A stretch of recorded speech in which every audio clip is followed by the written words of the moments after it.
우주는 하나님의 영광을 드러냅니다.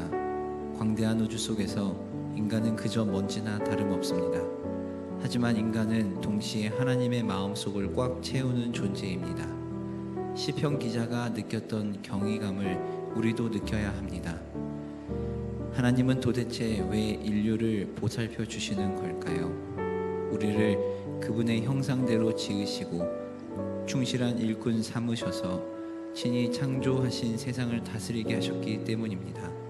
땅과 바다, 하늘과 거기에 깃들어 사는 모든 것들을 보살피며 살게 하셨습니다. 주님의 형상을 품은 인간에게 정의를 베푸는 것은 하나님을 영화롭게 하는 일입니다. 아쉽게도 인류는 그 역할을 제대로 해내지 못하고 있습니다. 하지만 예수님이 이 땅에 오셨고 언젠가는 마침내 온 세상이 주님의 발 아래 있게 되면 만물의 질서가 바로 잡힐 것입니다.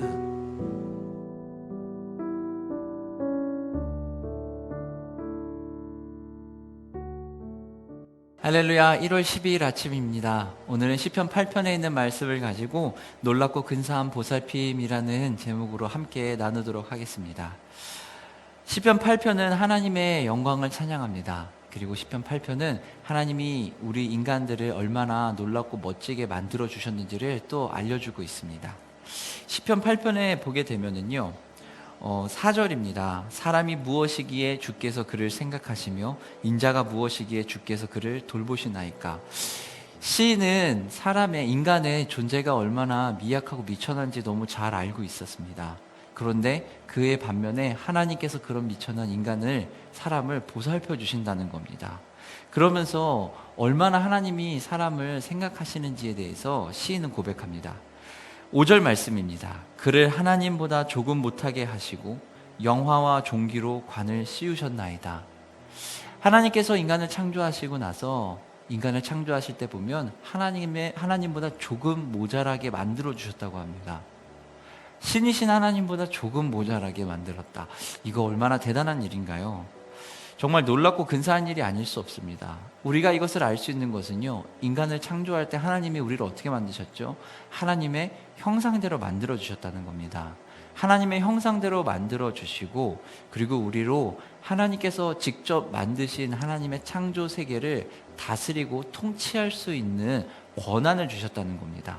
모든 창조물들 가운데서 유일하게 인간에게 하나님의 창조 세계를 다스릴 수 있는 권한을 주셨다는 겁니다. 그렇게 하나님은요, 이런 우리 사람들을요, 보살펴 주신다는 겁니다. 사람은 하나님의 창조물이에요. 하지만 하나님이 우리를 특별히 기억해 주신다는 겁니다.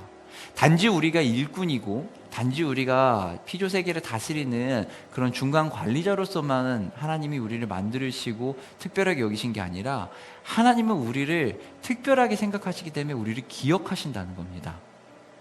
위대하신 그 하나님, 창조주 하나님께서 정말 미약하기 짝이 없는 인간인 우리를 기억해 주신다는 거예요. 유명한 사람이 나를 기억해 준다면 어떨까요? 굉장히 놀랍고 떨리겠죠. 내 이름을 불러준다면 더 떨릴 겁니다. 근데 하나님께서 우리 인간을 기억해 주신다는 겁니다. 그리고 하나님은 우리를 사랑해 주시는 거죠. 우리를 사랑하시기 때문에 이 땅에 오시고 우리와 함께 계셨다는 겁니다. 우리를 사랑하신 그 하나님, 정의를 베풀어 주시는 그 하나님, 주님의 형상을 품은 인간에게 하나님은요, 정의를 베풀어 주십니다. 그리고 하나님을 영화롭게 할 수 있는 일을 하도록 해주셨다는 겁니다. 이 하나님, 여러분 어떻게 하시겠습니까? 이 하나님을 우리는 기억해야 된다는 겁니다. 우리를 기억하시는 그 하나님을 기억해야 되고요.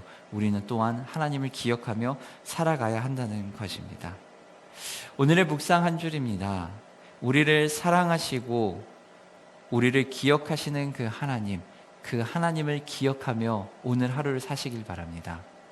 오늘 하루의 삶 속에서 우리를 기억하시는 그 하나님을 더 만나고 그 하나님 안에서 자유와 평화와 또 화평을 누리며 나아가시기를 주님의 이름으로 축원합니다.